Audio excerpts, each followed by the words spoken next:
우리 어제 코로나19 재확산에 따라서 보건당국이 2.5 단계의 방역 지침을 실행하게 되었습니다. 그래서 저희 교회도 당회와 긴급히 의논을 하고 비대면으로 우리 성도님들 건강과 안전을 위해서 비대면 온라인 예배로 이렇게 전환하게 되었습니다. 오늘 새벽부터 아마 잠정적으로 연말까지 진행이 될 것으로 생각하고 있습니다. 다만 비대면 온라인 예배도 분명히 예배이고 하나님 앞에 어디서나 우리가 예배 드릴 수 있습니다. 그런데 아시는 바와 같이 비대면 온라인 예배와 현장 대면 예배는 하늘과 땅 차이입니다. 그래서 속히 성도님들 안전 때문에 건강 때문에 이렇게 온라인 예배로 드리지만 속히 대면 예배, 현장 예배를 회복하고 무엇보다 이 코로나19가 속히 지나가고 자유롭게 편안하게 마음껏 예배 드리는 그날이 오도록 위해서 전심으로 기도 부탁을 드립니다. 그럼에도 불구하고 우리는 주님이 주시는 은혜를 따라서 또 오늘 함께 예배드리고 또 기도하고 그렇게 나아가도록 하겠습니다. 이사야 38장 말씀 오늘 나눕니다. 지금 우리는 이사야서를 나누고 있는데 이사야라는 큰 숲 속에서 어디쯤 있는지를 파악하면서 우리의 갈 길을 가는 것이 성령의 맥락, 이 말씀의 맥락을 따라가는데 굉장히 중요합니다. 그래서 제가 여러 번 얘기를 드렸습니다. 이사야서는 성경과 구조가 가장 흡사한 성경이라고 말씀을 드렸죠. 그래서 이사야 39장까지가 구약에 해당되고 40장부터 66장까지가 이사야서는 66장입니다. 이 66장까지가 신약에 해당되는 내용상으로 이제 그러한 것들이 있게 됩니다. 그런데 이사야서는 이렇게 전반부와 후반부로 나눌 수 있지만 또 다르게 1부, 2부, 3부로 나뉘어집니다. 1부가 1장부터 35장까지 우리가 계속 다 묵상을 했습니다.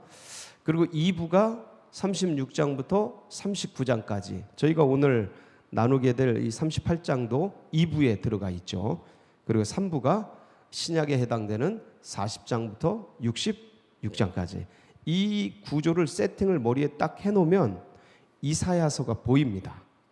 이사야서가 보여요. 그래서 굉장히 이사야서는 예언서의 최고봉 아니겠습니까? 에베레스트 산입니다. 가장 높은 산, 가장 광대하고 성경 장수도 시편과 더불어 이사야서가 가장 많습니다. 성경 66권 중에서 내용도 방대하고 예언도 굉장히 디테일하고 메시아에 대한 예언이 가장 디테일한 게 이사야서입니다. 그래서 성경 신약 성경 보면 가장 많이 인용한 게 뭐냐? 시편과 이사야입니다. 논란의 여지가 없습니다. 시편과 이사야 가장 많이 인용을 하고 특히 메시아에 대한 말씀을 이 이사야서에서 굉장히 많이 사도들이 인용을 할 정도로 이사야서는 신약에도 대단한 영향을 끼친 최고의 예언서라고 말씀을 드릴 수 있고 내용뿐만 아니라 그 시대적인 그 예언과 그 BC 700년대부터 예수 그리스도 오시기까지 초림하시기까지 그 광대한 예언의 폭 그리고 그 깊이 그리고 정확성 그러니까 모든 면에서 이사야서는 가장 탁월한 예언서입니다.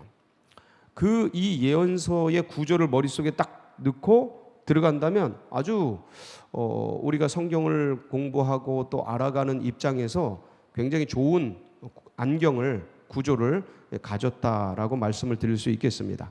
그 중에서 특별히 35장까지가 구약에 해당, 39장까지가 구약에 해당되는데 일부가 왜 35장까지냐? 이 36장부터 39장까지가 히스기야가 하나님 앞에서 겪은 세 가지 사건을 나누는 장입니다. 그러니까 앞에 35장까지 징계와 채찍, 심판에 대한 내용, 그리고 크게 보면 그렇습니다. 40장부터 66장까지 있는 회복과 용서에 대한 부분, 이 이사야라는 실제적인 역사적인 인물을 통해서 그 나라와 민족 가운데 어떻게 이루어졌고 한 개인에게 어떻게 이루어졌는지를 모델로 보여주기 위해서 이 36장부터 39장까지가 삽입되어서 있듯이 이렇게 껴있는 겁니다. 이해가 되시죠? 그래서 이 세 가지 36장부터 39장까지 세 가지 사건이 일어나게 되는데 37장, 36장, 37장은 총체적인 나라와 민족 가운데 임한 심판과 징계의 어려움으로부터 구원이에요. 예, 구원받는 겁니다. 그리고 이 38장은 한 개인이 개별적으로 한 개인으로서, 이제 히스기야는 지금 왕이 아니에요. 하나의 성도예요. 한 명의 성도, 한 명의 예배자입니다. 인생을 살아가는 그냥 개인이에요. 이 1인이 한 인생이 인생 속에서 겪는 고통과 아픔을 가지고 그 어떤 인생의 고난과 심판이라고 할, 징계라고 할 수 있는 그것을 가지고 하나님 앞에 나아가는, 그래서 그것으로부터 용서받고 구원받는 내용을 기록하고 있습니다. 그러니까 36장, 37장은 민족과 나라와 사회 전체적인 대단히 공동체가 하나님 앞에 엎드린다면 심판과 징계 속에서 엎드려 구할 때에 기적 같은 은혜가 그 18만 5천 명이 한 번에 죽지 않습니까? 기적이죠. 그런 것으로부터의 구원이라면 이거는 그냥 왕이 아니에요. 여기는 그냥 한 개인이, 한 예배자가, 한 성도가 하나님 앞에 엎드려서 눈물을 흘리며 간구할 때 어떤 역사가 일어나는지를 보여주는 겁니다. 그러니까 이거 굉장히 우리 이 시대를 살아가는 우리들에게 있어서는 오늘 이 말씀은 정말 귀중한 말씀이 아닐 수가 없습니다.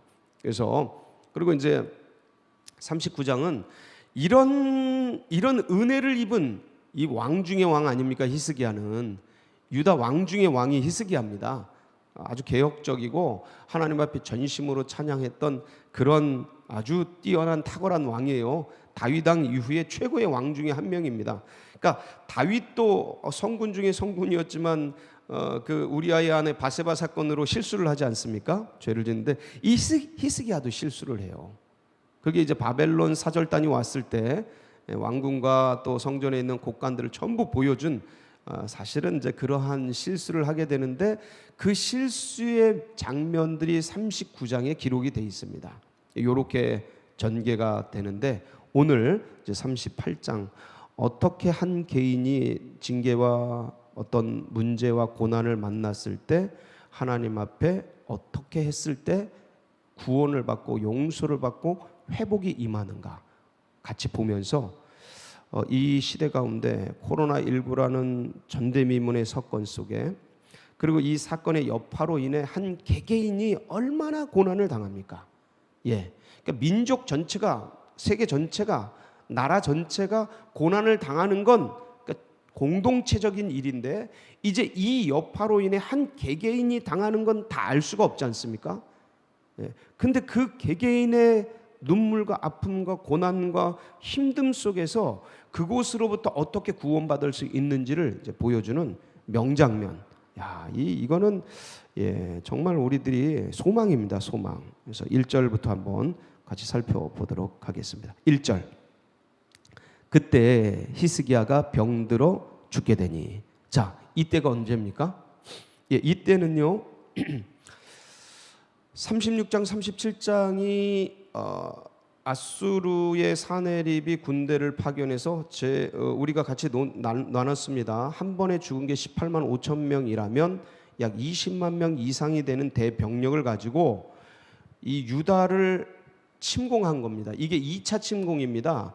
BC 722년에 북이스라엘을 점령하면서 내친김에 이 이스라엘도 점령해버리자 그러고 싹쓸이 할 뻔했던, 그랬는데 그때 그냥 금은 보석, 성전에 있는 금 다 긁어가지고 살려달라고 그러면서 아하스가 그 손이 닳도록 빌어가지고 나라가 존속하지 않습니까? 이제 그 뒤로 또다시 이 히스기야 시대에 이 남유다를 점령하려고 2차 침공한 겁니다.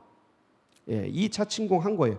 요 2차 침공 이전의 사건이에요. 요 사건이 개인적인 사건인데, 그러니까 나라와 민족이 어떤 면에서는 그 아수르라는 대제국 앞에 위기와 위협을 느끼고 있는 막 그 어떤 분위기 있지 않습니까? 전쟁은 전쟁이지만 그 전에 막 오고 가면서 위협하고 협박하고 겁박하고 막 그러는 때에 나라도 힘들고 민족도 어려운데 히스기야 개인이 병들어 버린 겁니다. 예, 사건적으로는 이게 앞서요, 시간적으로는. 근데 민족과 국가적인 사건을 먼저 다뤘어요, 히스기야에서는. 예, 이사야서에서는 36장 37절로. 그러나 시간적으로는 히스기야가 병든 사건이 먼저입니다. 근데 뒤에다 배치했죠. 38장에 바로 그때. 예. 그러니까 심각한 때죠.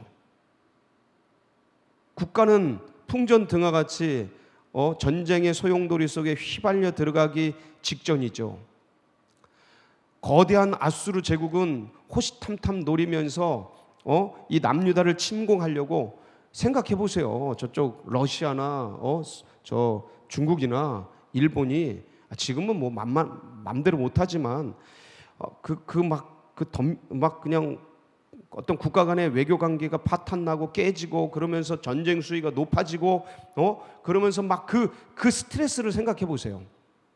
왕으로서 엄청난 거죠. 이제 전쟁이 임박하고 막 수위가 점점 올라가고 막 죽인다 살린다 막 이런 외교적인 공문들이 왔다 갔다 하고 니네 그러면 박살나겠다, 박살내겠다, 없애버리겠다 막 이런 겁박을 하고 막 그러는데, 국가적으로 힘들고 나라적으로도 어려운데 개인적으로 병이 들어버렸어요.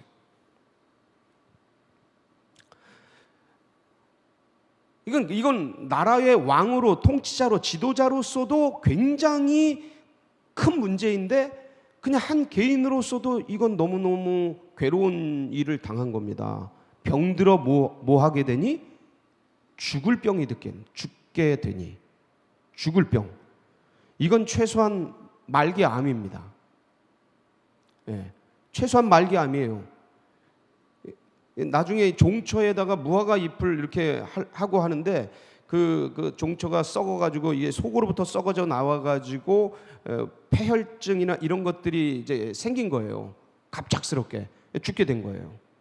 그러니까 위급한 병이 된 거죠. 그래서 아모스의 아들 선지자 이사야가 나와서 얘기를 합니다. 예언을 해요. 뭐라고? 여호와께서 이같이 말씀하시기를. 이게 하나님의 말씀인 거예요. 하나님의 뜻인 거예요. 야, 이건 너무 괴로운 거죠. 너는 네 집에 유언하라. 네가 죽고 살지 못하리라.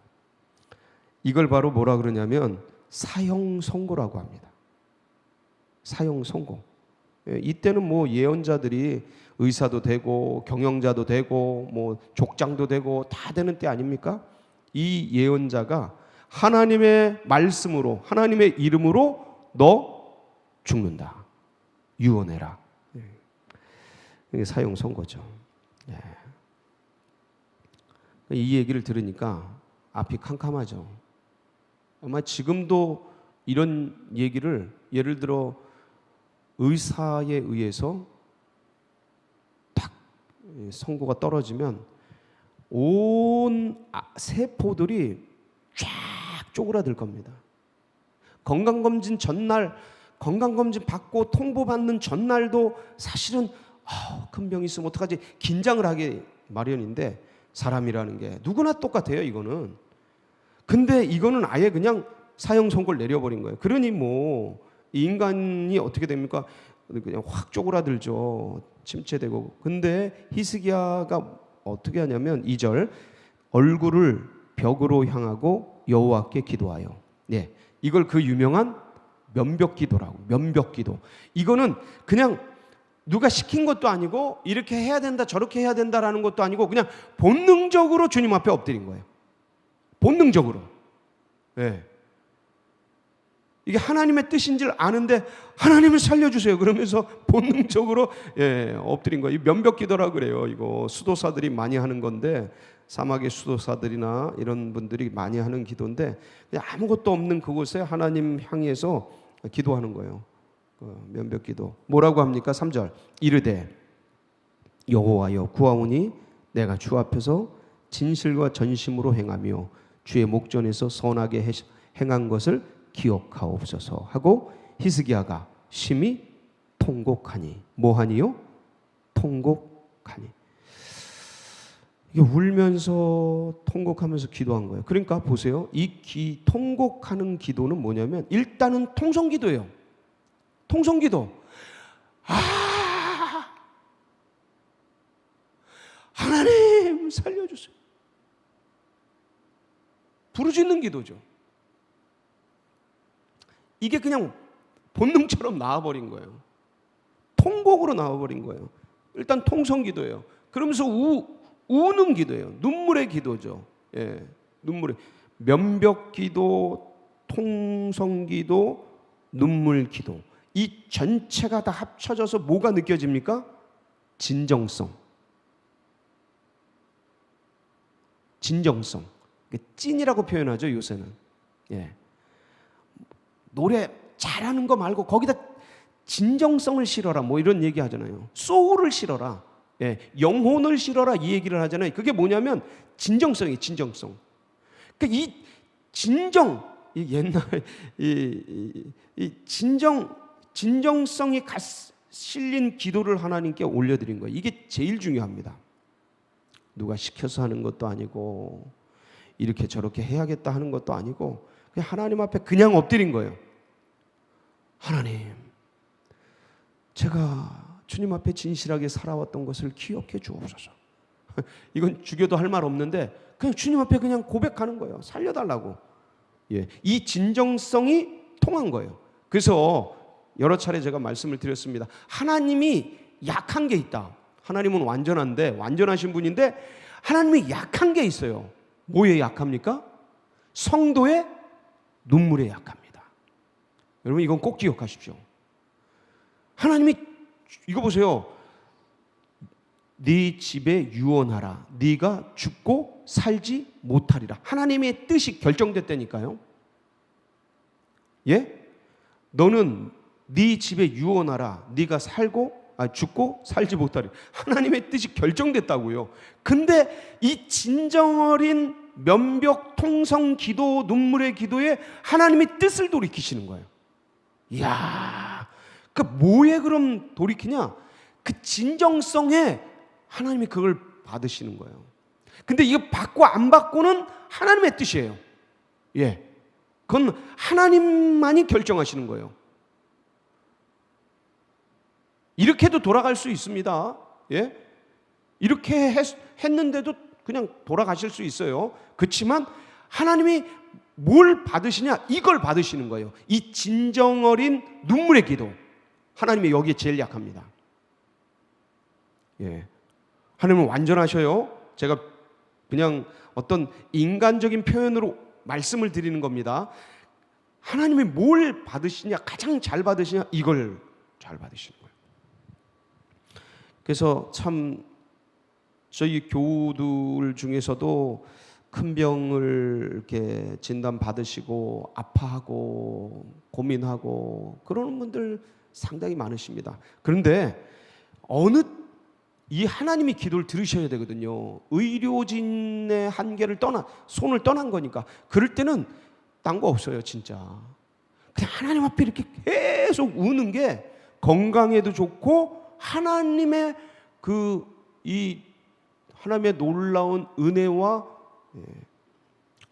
응답을 받을 수가 있는 그런 기도가 되는 것이죠. 꼭 그 기도를 어떤 환자분뿐만 아니라 누구든지 어려울 때에 난관에 부딪힐 때에 이 기도를 드림으로 이 역사가 어떻게 응답됩니까? 4절. 이에 여호와의 말씀이 이사야에게 임하여 이르시되. 말씀이 임한 거예요. 예. 4절, 5절. 너는 가서, 이제 이사야가 통보를 하고 나왔어요. 가서. 근데 이 나온 게 언제냐면, 자, 통보를 했어요. 그러고 나서 길을 이제 궁전을 나와서 길을 가는데 하나님의 말씀이 임한 거예요. 이게 한참 있다 임한 게 아닙니다. 예, 이 병행 구절을 찾아보면 가는데 그러니까 말씀을 전하고 너 유언해라. 죽고 살지 못한다. 그리고 말씀을 전하고 나와서 궁궐을 나와서 가는데 하나님의 말씀이 임한 거예요. 예, 순식간에 임한 거예요. 그리고 가던 길을 돌이켜서 히스기야에게 가서 요예요. 오래 걸리지 않았습니다. 얼마 상간 지나지도 않아요. 히스기야에게 이르기를 네 조상 다윗의 하나님 여호와께서 이같이 말씀하시기를 내가 네 기도를 들었고 뭘 들었고요? 기도를 들었고 네 눈물을 보았느라. 뭘 보았다고요? 눈물을 보았다고요. 내가 네 수완에 15년을 더하고 15년 더 살게 해주고. 여러분 히스기야가 56세인가 이때 돌아가셔요. 15년 더 살고. 근데도 일찍 돌아가시는 건데 15년 일찍 돌아갔다고 생각해 보세요. 예, 그건 40대 41에 돌아가는 거예요. 이게 굉장히 빠른 시간에 돌아가는 비극이었는데 하나님이 은혜 베푸르셔서 이제 15년을 더 살게 되고, 그뿐만 아니라 이 진정 어린 기도를 주님 앞에 올려드리니까 개인의 건강 회복뿐만 아니라 6절 너와 이 성을 아수르 왕의 손에서 건져내겠고 내가 또 이 성을 보호하리라. 이게 국가와 나라와 민족이 회복이 되고 은혜를 받는, 그러니까 한 사람의 지도자가 하나님 앞에 엎드려 기도할 때에 자기 개인뿐만 아니라 이런 공동체에도 큰 은혜가 임하는 것을 이제 보게 됩니다. 7절 이는 여호와께로 말미암는 너를 위한 징조이니, 이제 증거까지 주셔요. 증거예요. 네가 회복될 것이다. 네가 병이 날 것이다. 이 성이 보호받을 것이다 라는 것에 대한 말씀에 대한 확증의 증거까지 주십니다.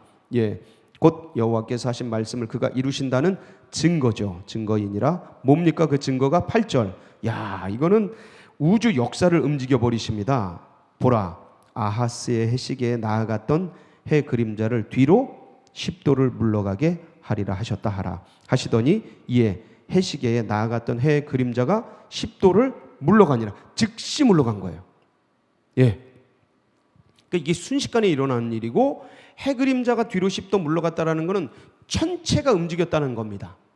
천체가 보증수표 쓰고 이게 아니고 아예 우주가 움직인 거예요. 지구도 아니고 해가 움직인 거예요. 그러니까 태양계가 움직인 거예요. 이건 은하계가 움직인 겁니다. 이건 우주가 뭔가 바뀐 거죠. 뭐 때문에요? 한 사람의 기도 때문에, 눈물의 기도 때문에. 이 사회가 조금 바뀐 게 아닌 그 정도로 너무 우주가 바뀌어버린 거예요. 하나님 스케일을 보세요. 하나님 스케일. 이런 걸 보면 참 기도가, 우리가 골방에서 드리는 이 작은 기도, 날갯짓이 진짜 나비 효과라고, 이 나비의 날갯짓이 태평양에 폭풍이 되고 태풍이 된다고, 우리가 골방에서 드리는 작은 기도가 열방을 움직이고 열방의 변화를 일으키는 엄청난 역사가 된다라는 것을 다시 한번 보게 됩니다. 사랑하는 우리의 새벽 성도 여러분, 주님의 이 기도 응답을 기억하시면서 오늘도 주님 앞에 간절히 구하며 나아가는 복된 날 되시길 축복합니다. 같이 기도하시겠습니다. 여러분 포기하지 마세요. 어떤 일이 있어도 포기하지 마십시오. 왜냐하면 우리에게 뭐가 있어요? 최종병기 기도가 있잖아요. 죽고 싶을 때 뭐 하세요? 죽도록 기도하세요. 죽도록 기도하세요. 그럼 역사가 바뀌어요. 천체가 바뀌어요. 지구 정도가 아니고 우주가 바뀌어버려요. 하나님이 스케일이 그러셔요. 그래서 힘든 일 많고 어려운 일 많은 이때지만, 그러나 우리에겐 기도가 있다. 우리에겐 하나님이 계시다. 우리 가슴속에 예수 그리스도가 살아계시다. 이런 신앙과 이런 믿음들이 다음 세대들에게도 흘러가고 새 가족들의 가슴속에 새겨지도록 위해서 기도해 주시고, 이 나라 민족 세계 열방이 주님께 돌아오라는 사인입니다. 이 코로나19는 돌아오라는 사인이에요. 안 돌아오면 더 큰 게 옵니다. 그건 100%입니다. 그런데 긍휼히 여겨주시고 세계 복음화, 민족 복음화 위해서 우리 교회가 마중물 역할 잘 감당해서 하나님 기쁘시게 하고 주의 비전과 뜻을 이루어드리는 그런 시원케 하는 교회가 될 수 있도록, 그리고 수능생들 이제 시험 본 것을 떠나서 좋은 열매 맺도록 영성과 또 건강을 지켜주시도록 위해서 기도해 주시고, 여러분 각자의 기도 제목 붙들고 우리 주여 한번 부르짖고 기도하며 나갑니다. 부르짖습니다. 주여